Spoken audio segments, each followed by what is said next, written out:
Welcome to today's Asia Spotlight. The Spotlight will be moderated by Research Director of Asia, Professor Amogh Rai. Today, we are delighted to be joined by Professor Daniel A. Bell. Professor Bell is the Chair Professor of Political Theory at the University of Hong Kong and the first foreign dean of Shandong University. He offers a unique perspective on Chinese academia and politics and has authored many books focused on China, such as The China Model, Just Hierarchy with Wang Bei, Beyond Liberal Democracy, China's New Confucianism, and others. His most recent book, The Dean of Shandong, Confessions of a Minor Bureaucrat at a Chinese University, delves into his groundbreaking tenure, examining the intersections of Confucianism and communism and providing a nuanced understanding of contemporary China's political landscape. Today, we have the opportunity to speak with Professor Bell and gain insights into the intricate dynamics which shapes higher education and political discourse in China. Thank you so much for joining us, Professor Bell. Thank you, Orko. Thank you, Professor Bell, for your time. And if I have your permission, I would like to get straight into it. Sure. All right. So we're going to be some housekeeping announcements. We're going to be recording this, and we're going to be sending you a copy of the video. If it meets with your approval, we are then going to put it up online for a lot more people to see. Thank you. So first, congratulations on the book and congratulations on your tenure, the Dean of Shandong. But I just wanted to understand a little bit about the title. The Dean of a university like Shandong, which plays a very important role in communist law, but also multiple projects, Project 212, 957, so on and so forth. So it's a very important university. And I'm presuming the dean would not be a minor bureaucrat. I would think that the dean would be somewhat a major bureaucrat. So why a minor bureaucrat in the title? Well, thank you for the question. Shandong University is important. It's the leading university of a province of 100 million people, and it's extremely competitive to get in. So the students are top. I mean, actually, because there's a kind of reverse affirmative action in Chinese higher education. So if you're from Beijing, it's actually easier to get into the top universities like Peking University or Tsinghua than if you're outside. So because of that, it's actually harder to get into Shandong University if you're from Shandong than to get into Tsinghua or Peking University if you're from Beijing. It was a great honor for me to be a dean, right, of a large faculty of political science and public administration. We have about 1,000 students and 80 professors, and we train also public officials to be mainly for Shandong, to be leading public officials in Shandong University. But why minor bureaucrat? I mean, it's half joking because I had set aims for myself, partly in consultation with other leaders. One is to promote Confucianism, and two is to further internationalize our faculty in our university. And I didn't succeed to the extent that I had hoped. So there's a tone of a little bit of self-critical and self-deprecation, and the minor bureaucrat label is meant to kind of fit in with that tone. Yeah. But isn't it true that in bureaucracy, people tend to fail upwards constantly all of the time?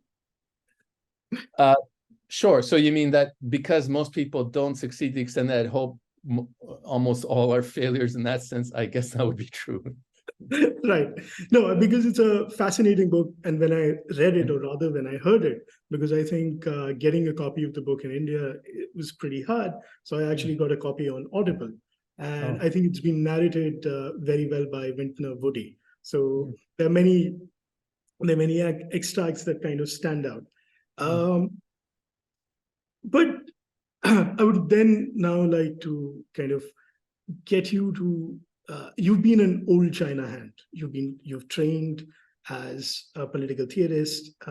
You started your PhD and in 1993, your PhD was published as Communitarianism and Its Critics in 1993, and now Dean of Shandong in 2023. in all of these intervening years, you've spent a lot of time in China, outside China, in Singapore, in United States, so on and so forth. How has your intellectual view of Chinese history and politics changed? Wow, that's a big question. So thank you. I mean, for one thing, just sometimes I'm asked, you've been in China for so long, what is the major change? And if I really have to reduce it to 2 or 3 sentences, it would be a growing awareness of the importance of history. I mean, when I first arrived in China, whether it's leading intellectuals or political reformers, there wasn't as strong a sense that we have to reform and we have to change, partly by drawing on the best that history has to offer us, and also that history matters so much for our identity and culture.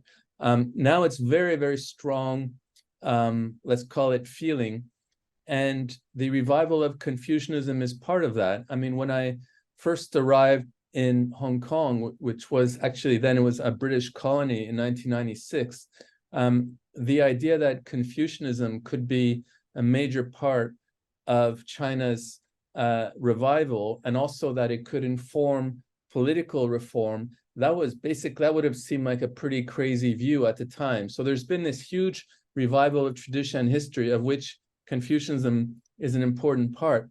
But another change, which is equally surprising and perhaps more recent in the past 10 or 15 years, is the revival of the Marxist tradition. I mean, of course, the Chinese Communist Party is officially Marxist, but when I first started learning about China, which was in the late 1980s, Marxism was basically dead as a motivating ideology for most intellectuals and political reformers.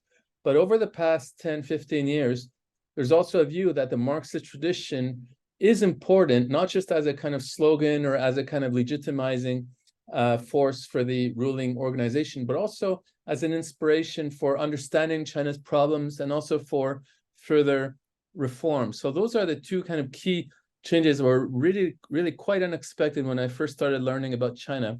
The revival of history and culture, including the revival of Confucianism, and two is the revival of the socialist and Marxist tradition. Very, very strong and unexpected phenomena over the past 2 or 3 decades. Would you say the Chinese experiment with collective leadership, in the light of this, the statement that you just made about communism being an idea which was on the downhill, and now we have seen with President Xi, it seems to be coming back up, and the experimentation with collective leadership, there is an extract from your book, which I'm actually hopeful that every time there is a new party leadership or a conference, we are about to have a plenum, then we are going to have in the February conference. This particular extract is going to keep on pushing your book out and about, and it's about the Chinese leadership and their love for hair dye. I think that's a Wall Street Journal also wrote about it, or rather took this extract from your book and published it, about hair dye, collective leadership, and how President Xi is trying to invert the idea of collective leadership. Yeah, so thank you. So, I mean, the idea of collective leadership, it doesn't really have a Marxist origin, right? I mean, Marx didn't discuss it, and it's not really a kind of Confucian idea either. I guess it can have a kind of Leninist legacy, but for whatever reason, it emerged in China in a very strong way after the Cultural Revolution, where the political lesson that was learned by Deng Xiaoping and other leaders at the time was that it's dangerous to have too much emphasis on one leader who can use this kind of arbitrary power for bad purposes, which is more or less what happened in the Cultural Revolution. So there was an effort to establish a collective form of leadership so that there would be checks on one ruler, and also so that there would be more input and diverse views, which would allow for more informed and, we can say, scientific policy-making process. And that was more or less successful in the sense that the system was maintained until 2012. But then the problem with collective leadership is that it reached the stage towards the end of the Qingdao era, where there were 9 leaders at the top, and each one basically had control over part of the country, and they had veto power over anything which challenged that part. So it was very hard to tackle vested interests that blocked necessary change. And what were the necessary changes that were important at the time? Well, it was important to tackle corruption because it got so out of hand that it really posed an existential threat to the whole political system.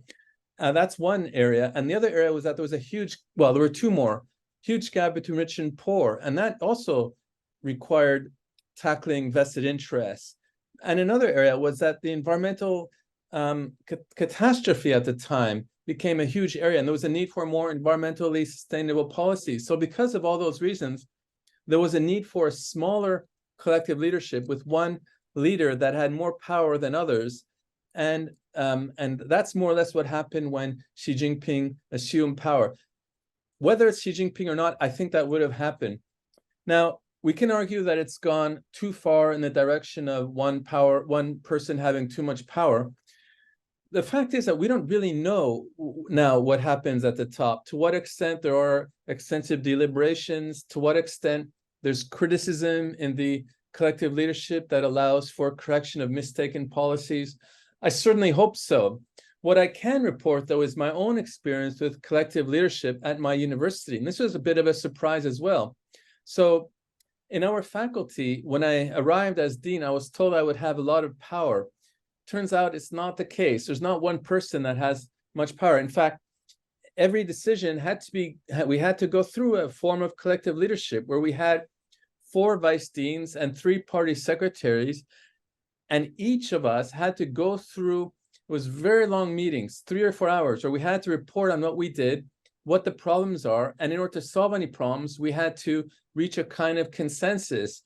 And it worked quite well for stopping bad ideas from being implemented, including myself. I had quite a few silly ideas before I assumed power that were vetoed through this collective leadership process. And actually worked quite well in the sense that people would criticize each other quite openly in this collective leadership process so that we could prevent bad policy making.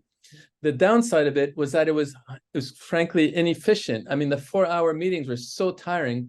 And towards the end of the meetings, I became very exhausted. And I realized to be a good public official in China requires tremendous amount of energy, which I realized that it wasn't quite my calling. I mean, as a scholar, I'm happy to read and write all day, but to be in meetings all day, I just found that so tiring and realized quite early on that it wasn't quite my calling. Now, to report a little bit what you said about hair dyeing, well, in the Hu Jintao era, one way in which this equality between leaders was manifested is that all the leaders at the top more or less dyed their hair black to look the same, but also more importantly, to show that they had this youthful energy which was required to be a public official in China. And that goes way back in the Chinese tradition, where if you have white hair, this is an old Confucian view, you're viewed as a kind of somebody who needs to be cared rather than a public official who should do the caring. But under the current collective leadership at the very top, there were the number 1 leader kind of started letting his hair go gray, and that seemed to be a sign that he had more, was different than the others. And to go back to my own role as collective leadership, we also dyed our hair again to show to the rest of the university and the leaders that we had a strong kind of work ethic.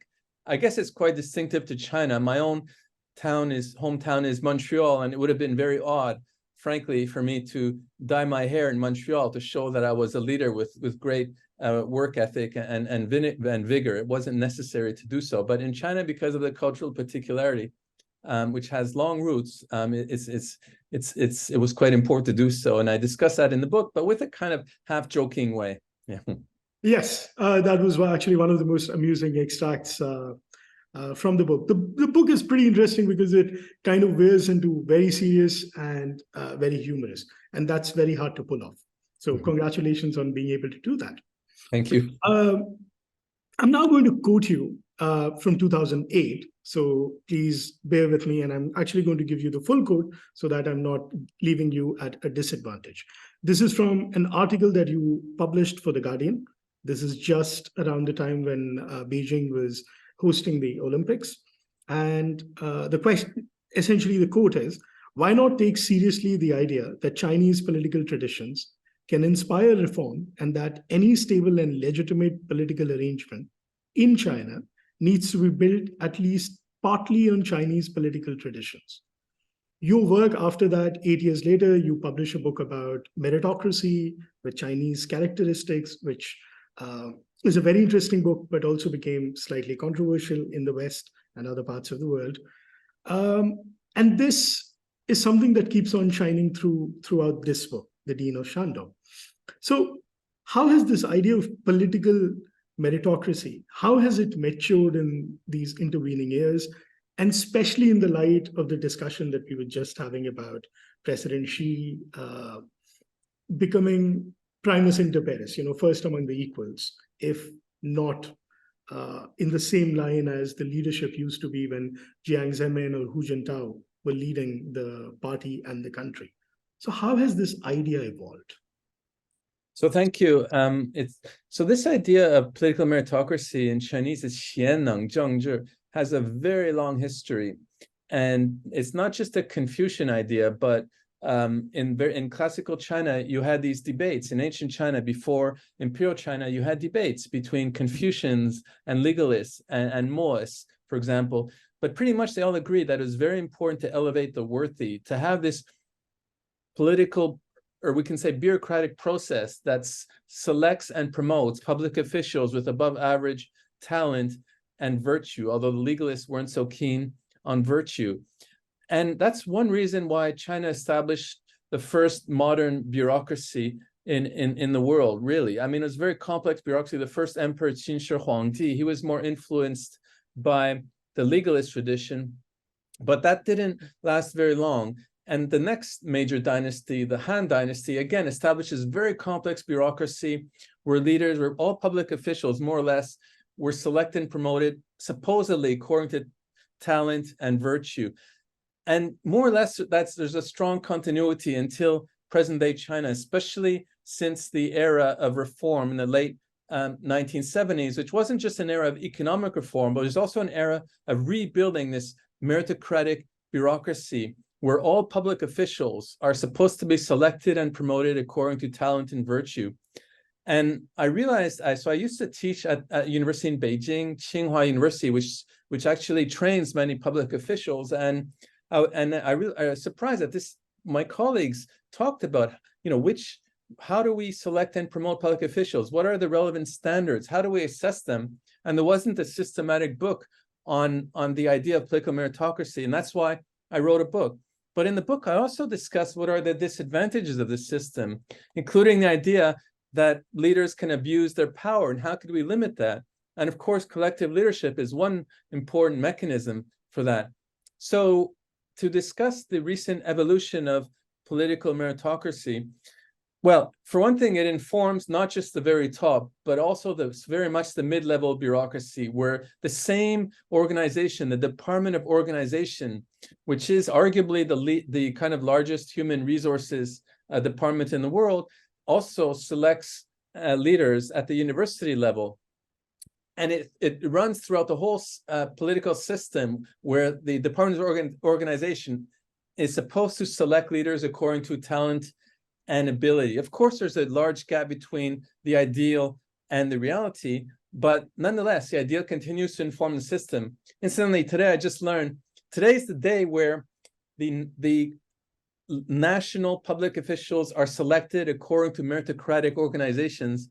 And just as an aside, the exams take place at often the same sites where the imperial examinations took place, like in Beijing, the Guozijian, which is the kind of where the highest level bureaucrats were selected in Imperial China. The same site today, literally today, is being used to select public officials. So it's an extremely meritocratic process. Now, at the very top, of course, we worry that if collective leadership is being diminished. So there were two major checks, right? One is term limits and one is collective leadership. And at the moment, it's unclear whether term limits can serve to check leaders. I mean, I think they still matter, frankly, but obviously there's a danger that they matter less. But there's still some form of collective leadership. But if we reach a stage where collective leadership is formally abolished, then I do think we have to worry that the risks of the abuses of power, which I do discuss in that book, could become very, very serious. Yeah. No, absolutely. The book is not absolutely partial. In fact, I was surprised to see a very negative review of the book coming from your former university, the University of Shandong. There was pretty interesting, but I think the context. Oh, right. I know what you mean. Yeah. Yes, becomes very clear in this book. The book has been, both that book and the recent book is severely criticized on all sides, which I for whatever reason. Which is a sign of a good work of scholarship, I think. If you're not doing good social science, if not everybody is criticizing you enough. So, and this kind of brings me to very, very neatly to actually something that I've wanted to ask you ever since I've been looking over your scholarship. And the context of this is coming from Professor Huang, who's just written a fascinating book called The Rise and Fall of East. And I'm talking now in terms of Keju examination. All right. So first, I'm actually going to read from him. So it's a quotation from him. Okay. Confucianism offered an operational advantage. It is textually rich. The verbiage is massive. I'm not using the word he is. And the pontifications are incredibly involved, not unlike the verbal portion of the SAT. As noted before, there are approximately 400,000 characters and phrases in the Confucian classics. Then he goes on to say how the exam was very long and how this sitting into this exam gave a halo. I'm talking about the ancient, or rather Keju, which got abolished in 1911. And you just talked about bureaucracy and how bureaucrats are recruited even now. So if I'm not wrong, in 2023, there are close to 37,000 jobs that are open to bureaucrats, and a few million people will be taking these examinations to become bureaucrats in China. Do you think the largely not very flexible way of recruiting bureaucracy has limited the potential of the Chinese state from becoming what it can be? If you look at US or your own country, Canada, bureaucrats come, they serve a stint, and then they go out. But in China, bureaucracy is a lifelong, just like in India, it's a lifelong job. And that also makes it very hard to be flexible. I would like your comment as a scholar of Confucianism on this. Yeah, well, thank you. I mean, it's a very good question, but a comment also. Just one thing is, so what's distinctive about China, both in Imperial China and now? So the examinations is more or less the first step, right? It's not the final step, obviously. And it's not, I mean, we use the word bureaucrat, which I use as well, but it's a little bit misleading. I think it's more accurate to use the term public official, because in Canada and other countries, I think India as well, that more or less adopted British-style civil service system, there's a sharp separation between civil servants and bureaucrats that are supposed to be meritocratically selected and political leaders that are supposed to be democratically elected. And in theory, the bureaucrats are supposed to serve the politicians, right? And that was actually, the part about meritocracy was actually influenced by China. When the British revised their civil service examinations in the late 19th century, originally, if you're from an aristocratic family, you'd have an extra edge, but then they learned from China to make it more examination-based, because the examinations, in theory, allow for equal opportunity and can and as opposed to kind of family background influencing the outcome. But they only learned that part about the bureaucracy. China, both in Imperial China and now, all public officials are supposed to be meritocratically elected. So there's no sharp division between the bureaucrat who serves and the political leader who decides, right? That's one important difference. And on the issue of flexibility, of course, they have been very rigid in the past, especially towards the end of the Qing dynasty, when it was based more on memorization of the Confucian classics, which led to a strong element of rigidity. But that arguably, so there's two major political traditions in China. One is the kind of Confucian tradition, and the other is the legalist tradition. And the legalist tradition argues for centralized rule and rules and harsh punishments that control people by fear. And arguably, the examinations often were more influenced by the legalist tradition than by the Confucian tradition. The Confucian approach to education is that we should develop, it's more like the kind of idea of a liberal or humanistic education, where you develop the many-sided aspects of the self through different forms of education. The idea that you can become a kind of exemplary person only through one form of examination, that's not Confucian at all. So in a way, it's a bit, we shouldn't, for whatever reason, we shouldn't necessarily blame Confucianism for the development of the fairly rigid examination form in Imperial China. That said, I mean, there were periods in Imperial China when the examinations tested things like poetry, and also where they tested policy-making ability, where those who took the examinations were asked to write both sides of the question. And that's closer to, I think, the skills that are required of public officials and less rigid than the way that the examinations developed. And the way that the examinations now are in China, it's actually not as rigid as it seems from the outside. I know that because many of my students go through the process. The easiest part, we can just call it, is a kind of political propaganda. You memorize that, you go through it. The hardest part is when they ask you about policy questions and you're supposed to answer both sides of the policy questions. That's difficult. And then you have an oral examination where you're tested in a much more, let's say in a less rigid way. To get through that is very difficult and allows for an element of flexibility, which some forms of examinations do not allow for. But again, it's just the opening a gate, so to speak. After that, you have to get promoted through performance evaluations at lower levels of government. And that's where things can go wrong, but also where less flexible and more meritocratic forms of selection can take place. So essentially, you're saying that the meritocratic system of having in bureaucrats or public officials is a process that has diverged largely from the ancient system, and now there are multiple new entrants to this?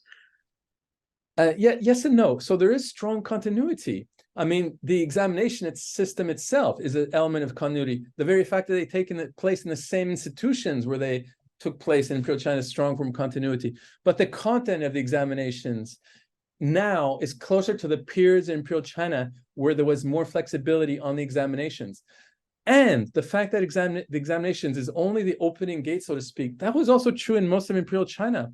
You were rarely, there's a time in the Song dynasty where if you succeeded at the top level examinations, remember it's a 3-stage process, then you would automatically be given a post at higher levels of government. But through most of Imperial Chinese history, it was only the first step. You also had to prove yourself at different levels of government. And some of the institutions that you had in Imperial China are still there now, like to prevent corruption or nepotism. If you succeed in examinations, you're not allowed to serve in your home province because it was assumed that you had more ties there and it was easier to be corrupted. That institution was present in most Imperial China and it's still present now in modern day China. So there are strong elements of continuity as well. Right. And this is also something very interesting because the element of guanxi makes quite a few, let's say, appearances in your book. I mean, the fact that you have to be well connected to be President Xi is one of the comments you make in the book. And this kind of gets me to think about some of the old institutions which are still there. I mean, if you go back to the Tang dynasty, the Hai Tang, from 600 to 1700 to 938 largely. So in that period, you had the imperial census. This was a very, very tough position to reach. And today you have multiple censors. In fact, there is a whole chapter in your book dedicated to censorship, sometimes self-censorship, sometimes not. The idea was that sometime in the beginning of year 2000, Bill Clinton said that China will have a very hard time controlling the internet. But China has kind of won the internet, really. I mean, they can control whatever they want. So how do you see the continuity of some of these institutions that the Chinese Communist Party has been able to co-opt to and make their partner institutions?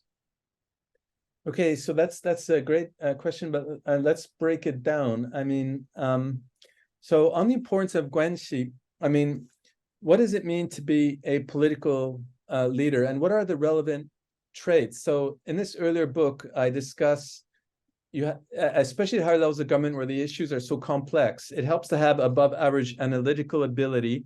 It helps to have above average virtue, meaning a willingness to serve the community as opposed to being corrupt, serving yourself or your family members, but also high level of emotional intelligence, because you spend most of your time dealing with other people. I mean, if you're an academic like me now, it doesn't really matter, you know, if you're a bit of a nerd and you don't deal with people very well, but to be a public official and to go through a system, you spend most of your time in meetings and trying to persuade people of your position. It helps to have high level of emotional intelligence. And just for whatever reason, if you're from a political background, you learn from a very young age how to develop that form of emotional intelligence, which is relevant in politics. So it's not just in China, right? I mean, think of Canada, where the current prime minister is the son of a former prime minister. You know, if you're from or in Singapore as well, right? If you're from a family background where at a young age your parents are talking about politics at a very high level, you know, you pick up those skills. So it's not surprising that in China, the current leaders often are from political backgrounds, but that's not sufficient, right? You have to have ability and as well, and arguably a certain amount of virtue. Okay, that said, so it's the censorship issue. So in Imperial China, you had imperial censors, but they were quite different. They actually had the task of criticizing mistaken policies in the government. Now, of course, we know the censorship is different, right? It means censoring things that are potentially damaging to China and to the ruling organization. And some of the things I have no problem with, like, for example, censoring child pornography or any pornography, I think is a pretty good idea. And I'm happy that China does it, and I'm not so happy that other countries don't do it. But of course, when it comes to censoring views that are critical of politics and often that are quite sincere in trying to improve the system, obviously, that's something that or in academia, and there's a growing censorship, as you know, I discussed it in the book and in a very critical way. Obviously, that's terrible news, so to speak. And I hope that the trend of increased censorship is not maintained, but reversed. So let me just say, to what extent censorship is bad? Well, it's worth noting that, yes, the internet is controlled, but most of the academics and many of the students and also people in the government have access to news through VPNs, you know, virtual private networks, which allow access for the internet outside of China. You know, so that's, and sometimes you have, like in Fudan University, the whole library is like a giant VPN, or at Tsinghua, you have Schwarzman College, with the whole building is a giant VPN. So you do have access to news. And before COVID, you had 130 million Chinese tourists going abroad every year. You know, still majority of Chinese foreign students in the US are Chinese. Of course, India is second. So it's not like there's no information. It's very different than North Korea, but it's getting worse. And that's a bad sign. And I discuss that in the chapter on censorship. Why does it happen? I mean, I think there's two reasons, and both can be potentially reversed. I don't think it's just one guy at the top who just decides everything.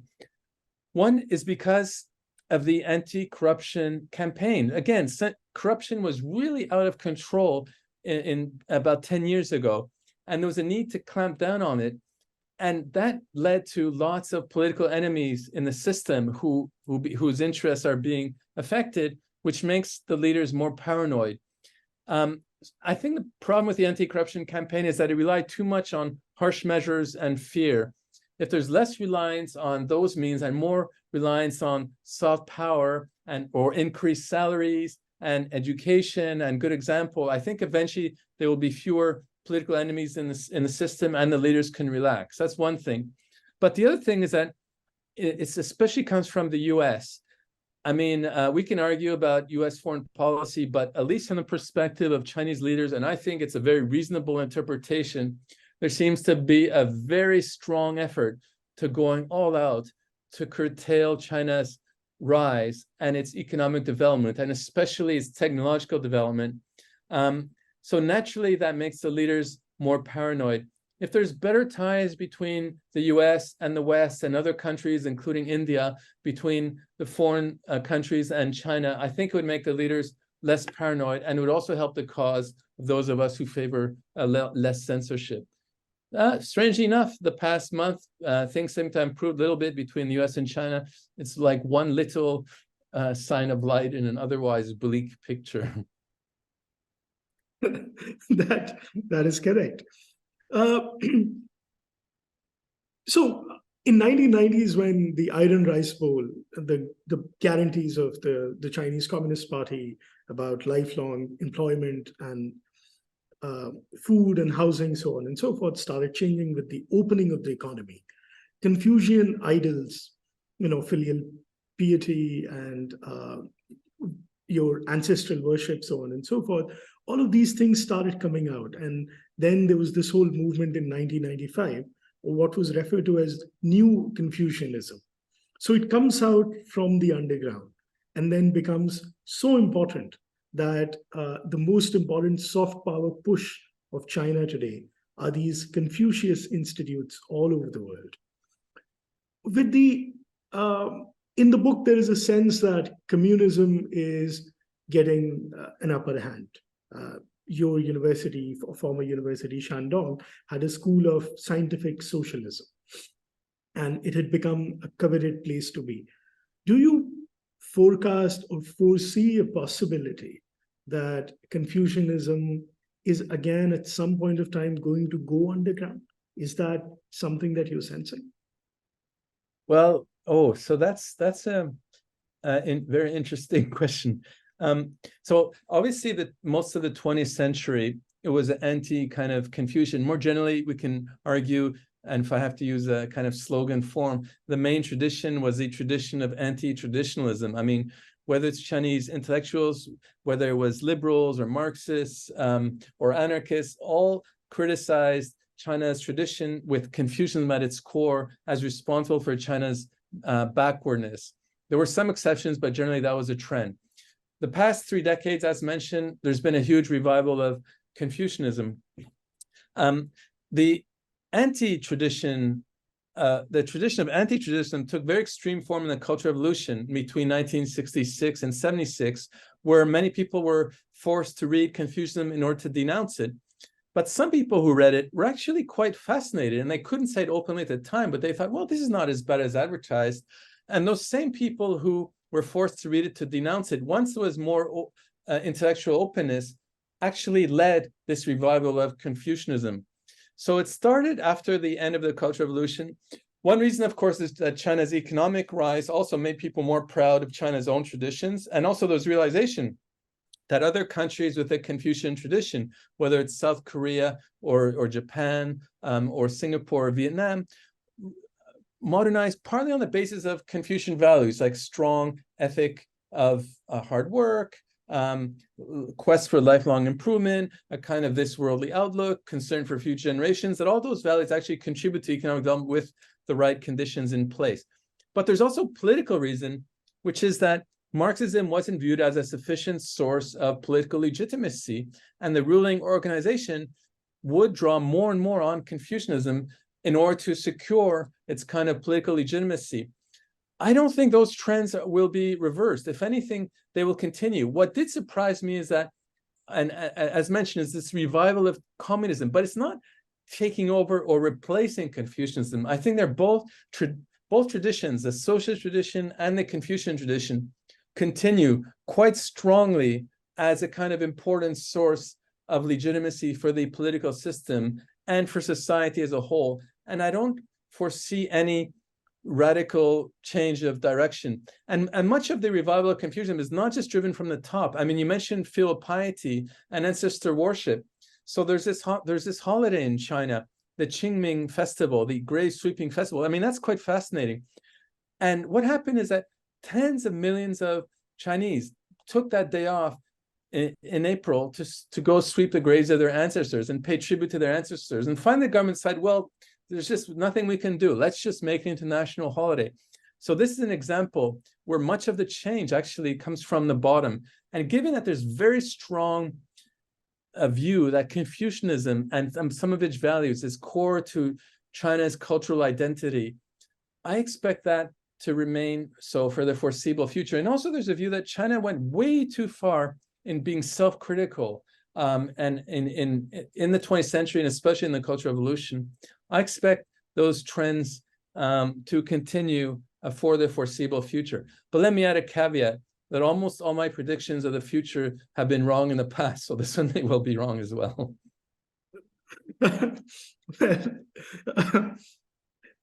And this kind of brings me on Confucianism on the wider Asian stage, right? Because China has been one of the most important countries, civilization that has affected East Asia, if not the rest of the Asia, at least East Asia very strongly.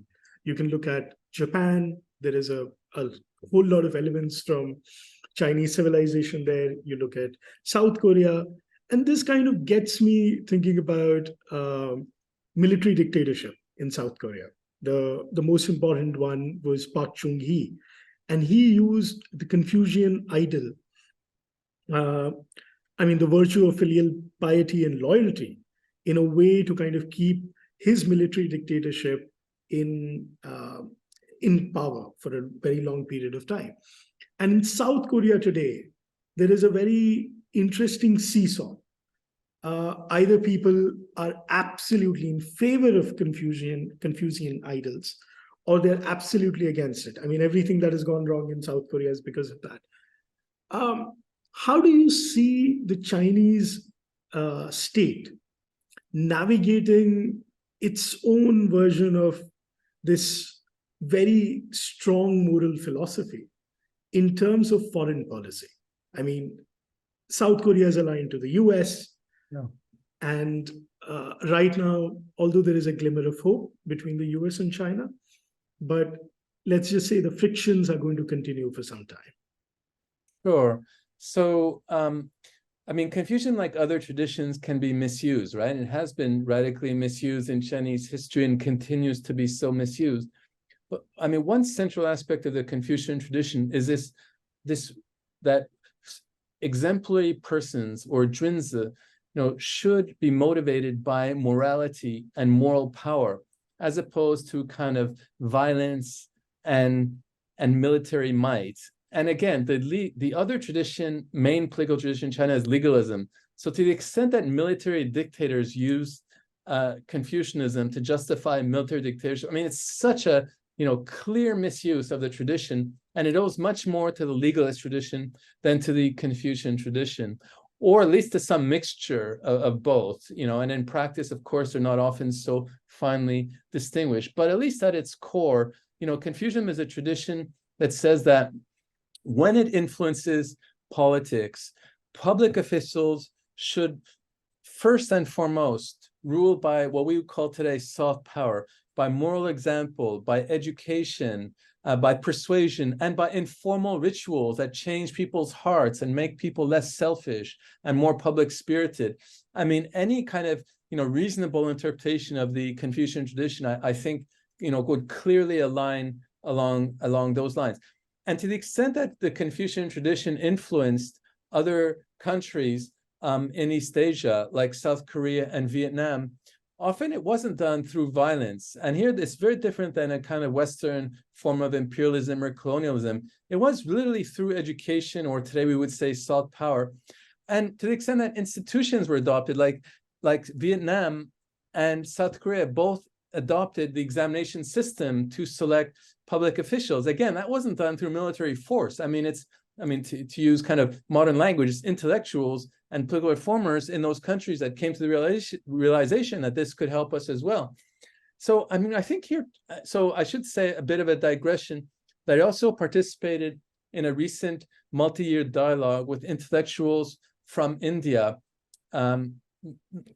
Namely, we edited a book called Bridging Two Worlds, comparing ancient political thought in China and India, and it was edited with two leading scholars from India, Rajiv Bhargava and Amitav Archaya. And I think we all came to the realization that the traditions, whether it's China or India, do not have this kind of strong desire to use military force to export its dominant value system to the rest of the world. I mean, it's simplifying, but still, generally speaking, I think we can settle on that conclusion. So often, it's Western powers, it's going to sound a bit polemical, are using their own history to kind of project their fears on China. I mean, yes, China wants to recuperate Taiwan. That's not going to go away. But the idea that China would want to use military force on the rest of the world, I mean, I think that's just completely, unlikely. And just one point about, you mentioned the Confucius Institutes. I mean, that's not, I think the name is more like almost symbolic, it's more like the Goethe Institute. It's not really about Goethe. I mean, the Confucian Institutes are more about teaching Chinese language and maybe Chinese culture more generally, and not that much about Confucianism. I mean, they did sponsor conferences on Confucianism, but that's not the major work of the Confucius Institutes. I mean, I think it wasn't implemented in a necessarily good way. It's not necessarily a good idea to embed them in universities. I mean, it should have been, if they had to redo everything, probably it should have been outside of universities so that there's less fears of challenging academic freedom. But I mean, they're not that much about Confucianism. Yeah. Right. But the fact that if you were to go back to Mao era, deciding to do something entirely funded by the government of China under the name of Master Confucius would have been unthinkable. Let's put it like this. But now Confucius Institutes are the calling card, they are the calling card of China. So I think that policy shift has happened. Yeah. And the other thing is that I'm not very sure if they were to call Mao Institutes, the PR value is going to be that high. Let's just face it. The founding father of China does not enjoy great reputation everywhere. Sure. Yeah, I agree. So I'm not. So I agree. It wasn't the problem with the name of the institute. The problem was more that, especially in the West, there's a view that because they're embedded in universities, they could help to constrain academic freedom. I mean, I think in practice they actually expand things that allow for the research of things that would otherwise not be funded, especially in universities, like the learning of Chinese language, and also conferences like comparing Chinese traditions. And sometimes we had one in South Africa where we compared with Ubuntu, or we had one in Iceland where we compared with Nordic traditions. I mean, those things wouldn't have been funded otherwise. But there is a fear that they could constrain academic freedom in universities. And that's one reason why they ran into trouble. I don't have any problem with the naming of them. It's just that by embedding them into universities, it allowed for this sort of potential problem to be used against the Confucius Institutes. Yeah, that is valid. And just as an aside, was it this conference between the India and the Chinese ancient thought or historical thought that could not happen while you were the dean of? Yes, exactly. Okay. Yeah. So and is this book available now? Yes, and it's actually freely available online. It's called Bridging Two Worlds. It's by the University of California Press, and luckily we got funding to allow the book to be freely available online. Bridging Two Worlds, the subtitle, it's something like comparing ancient political thought. Yes, I have just got it. Comparing classical political thought in statecraft in India and China. Thank you so much for this. Right. So now we are about to hit that hour mark, and so I'm now just going to start my last three questions before we open it up to the young people over here. So one particular thing is that Chinese foreign policy was doing a good job by, in 2012, 13, 14, there was a lot of hope in the world when they looked at China. November 2023, the Pew Research, and you can accuse them of a lot of things, but bad data they do not do. So Pew Research puts out a very interesting survey that they have conducted in some countries in the world, I think 20 or so countries in the world. And largely the image of China today is largely negative. And I'm not just talking about the Western world, I'm also talking about countries in Asia, countries in, even in Africa, certain parts. I mean, largely in Africa, they have a very positive image.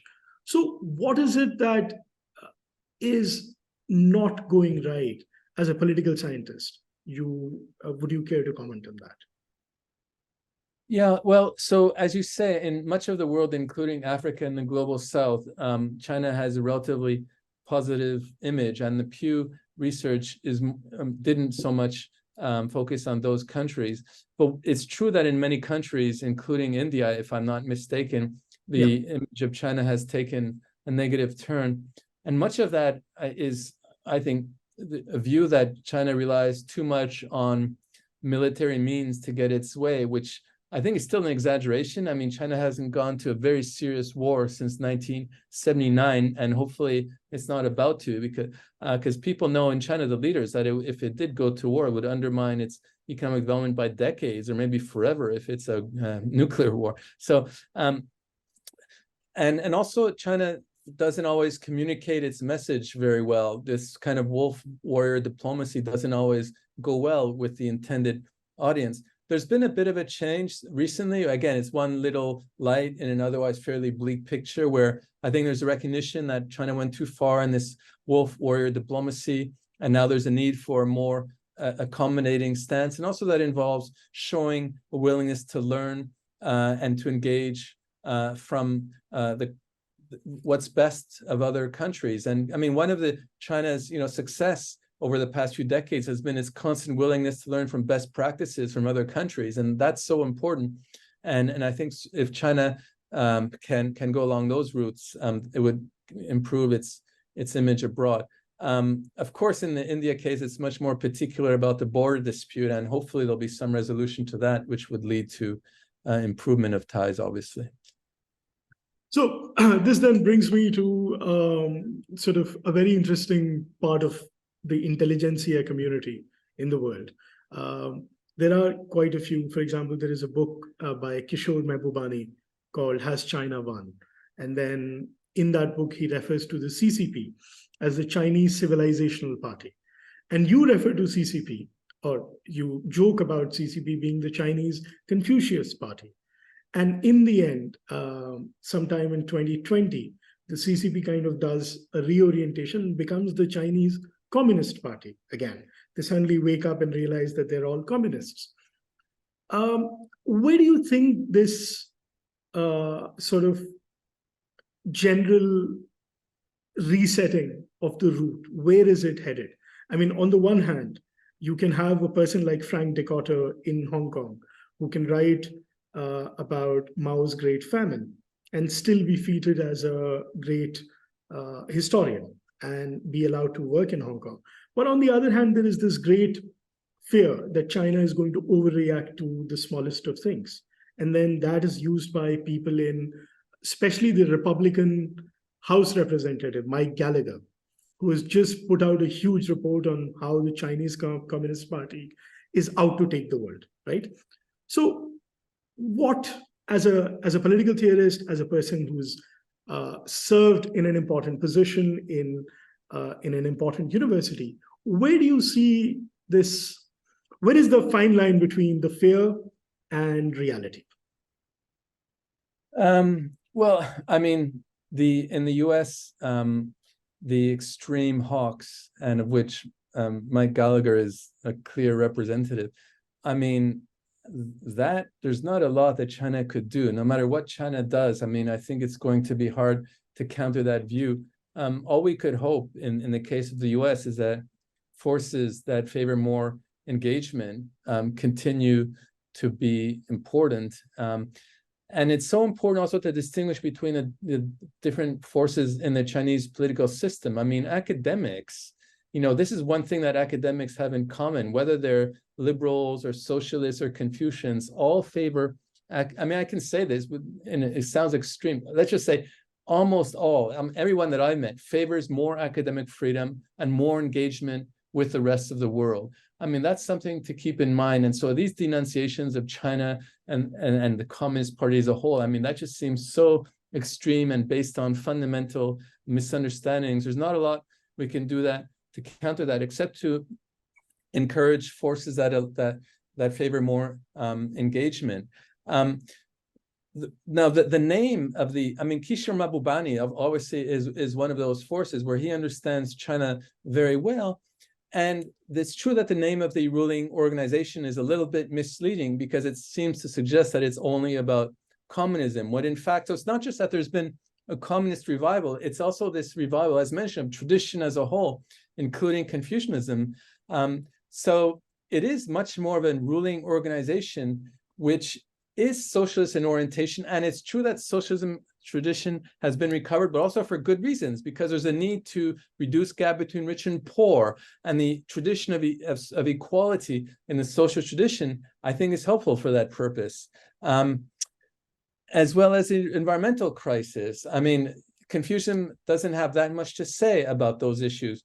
But whatever happens, so the ruling organization is a little bit misleading because it suggests to the rest of the world that it's all about communism, when in fact, it's also it draws on its legitimacy and also for inspiration on older traditions, including Confucianism. So maybe Kishore Mahbubani's suggestion of relabeling the party is actually, and would actually make it closer to the reality.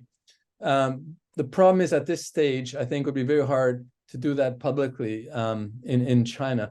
In my book, as you probably remember, I say again, half jokingly, but I do believe it would be quite a useful thing to do, would be maybe change the name of the organization in English when it deals with the rest of the world. And if it's too sensitive to do it in Chinese, then we can keep the name in Chinese. I mean, actually, I think that would help a lot with China's soft power as well. Right. I mean, the term communism, as you know, in the US, it's used as a term of abuse, right? But anybody who has learned about a red flag. Yeah, I mean, if you say communism, it's like, oh, it's so scary. But I mean, the Marxist tradition, ultimately, what is a communist ideal? It's advanced machinery does the necessary work so that humans are free to realize their creative talents. I mean, it's a beautiful idea. And that's part of what inspires, I think, the revival of the Marxist tradition. So one little side note, the revival of AI in China, or the huge emphasis on AI, it makes some scholars, maybe utopian in orientation, think that maybe this communist future is not so crazy anymore, that we can think of decades from now where AI would do the socially necessary work and then we'd be free to realize their creative talents. That's one reason why their tradition is being revived as well. I was supposed to ask my last question after this, but may I just sneak in one more, just to get a sense of it. So China was open to the world. I mean, I'm an economist. If I wanted data on Chinese economic processes, there was a process of registration, but data was available to me. And I think it was a fairly legitimate way of getting data. But now, data, I mean, you have Ministry of State Security, which is on WeChat, telling people when it's not doing spy stuff, what kind of photographs they can or cannot post. They also are going after data in all its form. Don't you think that this is at some point of time, just to build on your argument, China is also cutting off from the rest of the world? I mean, we will not release data. We will not give you access to research reports. I understand in part it could be a reaction to what's happening in the West, but isn't it an overreaction on China's part as well? Sure. I mean, there's also historical archives that were open a few decades ago now are becoming closed again, which affects, really independent researchers who otherwise would write great historical works. So obviously this increased sense of censorship and lack of access to data is problematic. And my only, slightly optimistic prediction is that if there's less paranoia among the very top leadership, for three reasons. I mentioned two already. One is the anti-corruption campaign would rely less on fear and more on education and increased salaries and so on, to less demonization from the West. But also, if the economic performance, now we're in a very kind of sensitive time in China where the economic structure, I mean, you know much more about this than I do, is being changed from a kind of heavy reliance on real estate and other forms of investment that were not sustainable for the future. So the next 2 or 3 years will be quite painful. Hopefully China will get through this period, and once the Chinese leaders become more confident about China's economy, then they won't be so paranoid about releasing data anymore. Right. And this brings me to the last question that I have. It's a very simple one. You have spent time in some of the best Chinese universities, Tsinghua and Shandong, to name two, but you've also spent time abroad, in Canada, in Oxford, while doing your PhD, in Princeton and Stanford. What is it that Chinese universities do well compared to the rest of the world? And what is it that they can learn from? And what can the world learn from Chinese universities? Well, that's a great question. And I think what they do well, there is a commitment to academic meritocracy, certainly among the academics. As mentioned, though, now there's increased censorship, which goes against academic meritocracy. Excuse me. But what they do well, besides a strong commitment to academic meritocracy, is a kind of view that the university is not just a kind of ivory tower where academics do things that are completely disconnected with the rest of the world. There is this view that the university has a mission to improve society. And so there's a kind of stronger connection between the university and the rest of society. And I do think that in the US, for example, the top universities are great academically, but often they're disconnected from the rest of the society. And that's why there's such a big tension between like ordinary people and intellectuals, right? But in China, there's not that disconnection. I mean, there's still great respect for intellectuals. And it's partly because of this long tradition of respect for intellectuals, but also because there's a view that the university does have a mission of improving society. How you measure that, how you assess that, very complicated and obviously not easy. But at least I think that's something that's important, and that maybe the rest of the world, including universities in Canada, where I'm from, can learn. Right. So not that I have multiple other questions, but you're a busy man. And so we are now going to kind of keep a time frame of the next 5 to 10 minutes. I'm going to request my young colleague, Orko, to kind of assume the role of saying goodbye and thanking you for your time. Thanks from my side. But if there are any questions from any of the participants, please feel free to write it in the chat box. And may I request you for 5 more minutes of your time? If there are any questions, thank you so much for the very thoughtful and fair-minded questions and comments. It was a pleasure. And the book is amazing. I mean, it covers a lot of ground, and I heard it, but I could sense the amount of sort of the political information oozing in. So we have got a thank you from, okay, so, there are a few questions. So I'm going to take the first one that came up. Can Confucianism play a positive role in creating a harmonious capital society? Okay, so I guess capital means capitalism. Yeah.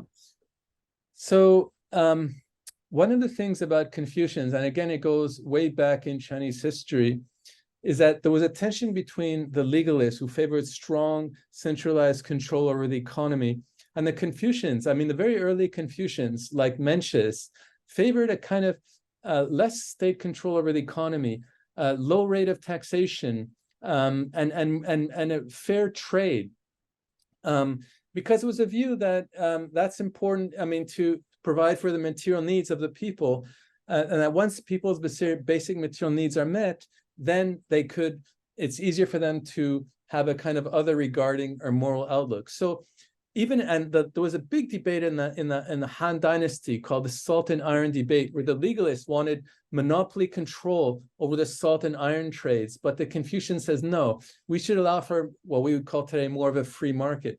So Confucianism actually is not inconsistent with some forms of capitalism that allow for more free movement of people and of goods, but the Confucians do worry a lot, similar to socialists. And that's one reason why the socialist tradition was important, is that it could latch onto this early tradition between gaps between rich and poor.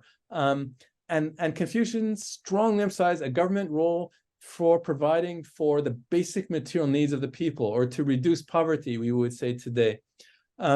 So in that sense, Confucianism is compatible with a kind of form of capitalism that is more humane and that is combined with not necessarily a strong welfare state, but a role of the state for alleviating poverty and reducing gap between rich and poor, which obviously leads to a more kind of harmonious society as well.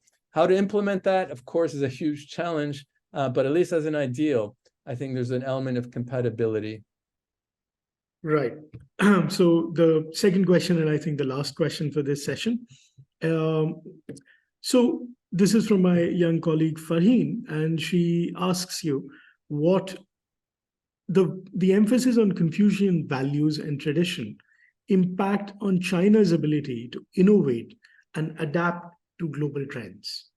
I'm presuming the global trends are beyond economics.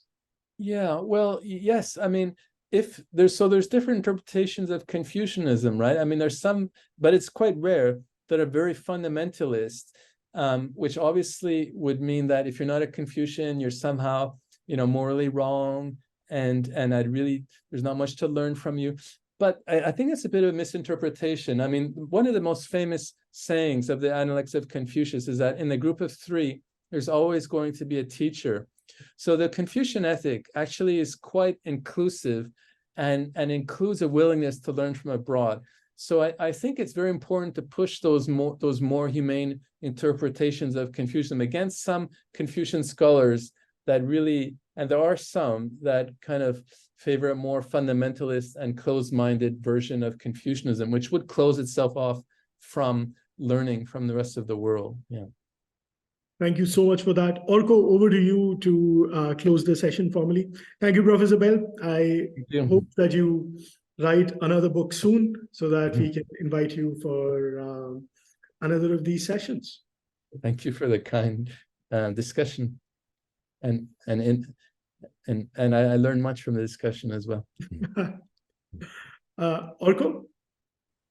Thank you, Professor Rai, and thank you, Professor Daniel Bell, for joining us today. I hope you enjoyed this conversation, as we all, I think, have today, and I think we've all learned a few things about China which we might not have known before. And hopefully we could do this again one day. Oh, I hope so, and I hope we could meet in person one day. Yeah. Absolutely. Thank you. Thank you. Okay, thank you. Goodbye. Bye.